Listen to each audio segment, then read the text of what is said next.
Friends IPL 2026 సీజన్‌లో ఏకంగా 7 వికెట్ల తేడాతో చెన్నై జట్టు ఓటమి పాలైంది. లక్నో జట్టు ఇక ఈ ప్లే ఆఫ్ రేస్ నుంచి పక్కకు తప్పుకున్న తర్వాత మైదానంలో రచ్చ చేసి వెళ్ళాల్సిన వాళ్ళని అంటే ప్లే ఆఫ్ రేస్‌లోకి వెళ్ళాల్సిన వాళ్ళని వెనక్కి లాగుతోంది. అయితే ఈ ఓటమికి గల కారణాలను విశ్లేషిస్తూ రుతురాజ్ గైక్వాడ్ ధోని గురించి కూడా షాకింగ్ కామెంట్స్ చేశాడు. అసలు ఇంతకీ తను ఏమన్నాడో ఒకసారి చూద్దాం. మేం బ్యాటింగ్ చేస్తున్నప్పుడు హార్డ్ లెంత్ బంతులను ఎదుర్కోవడం కష్టంగా అనిపించింది. లక్నో బౌలర్లు చాలా క్రమశిక్షణతో బౌలింగ్ చేశారు. నిజానికి మేము 160-170 పరుగులు చేస్తామని వస్తాయని ఆశించాం. కానీ 187 పరుగులు సాధించగలిగాం. బ్యాటింగ్ పరంగా చేయగలిగినంత సాధించగలిగాం. కానీ లక్నో బ్యాటర్లకు క్రెడిట్స్ ఇవ్వాల్సిందే. వారు అద్భుతంగా ఆడారు. మ్యాచ్ సాగుతున్న కొద్దీ పిచ్ బ్యాటింగ్‌కు అనుకూలించిందో లేదో తెలీదు కానీ, వాళ్ళు మాత్రం అసాధారణంగా ఆడారు.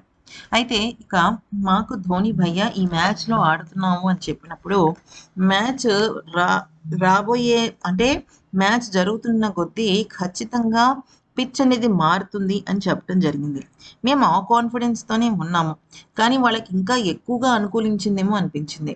అయితే ఒక్కొక్కసారి పిచ్‌కి సంబంధించిన సలహాలు, సూచనలు నిజమైన ప్రత్యక్ష గేమ్‌లో కొన్ని కొన్ని సార్లు సహకరించబడవు.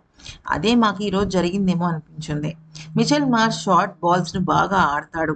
ఆ విషయం తెలుసు. అందుకే సరైన టెస్ట్ మ్యాచ్ లెంగ్త్‌లో బౌలింగ్ చేసే వారిని కట్టడి చేయాలనుకున్నాం.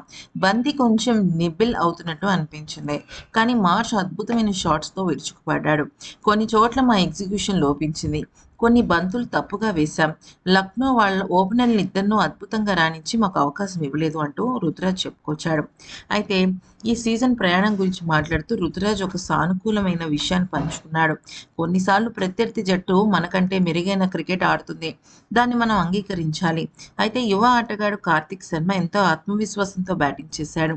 71 పరుగులు సాధించడం చూడముచ్చటగా అనిపించింది. మిడిల్ ఆర్డర్ సమస్యలు ఉన్నప్పటికీ టోర్నీ ముగింపు దశకు వచ్చేసరికి మా బ్యాటింగ్ బాగా రాణించింది. బౌలర్లు కూడా రాణిస్తూ ఉండడంతో నమ్మకాన్ని ఇచ్చింది. ఈ వీడియో గనుక నచ్చినట్టయితే లైక్ చేసి సబ్స్క్రైబ్ చేసుకోండి.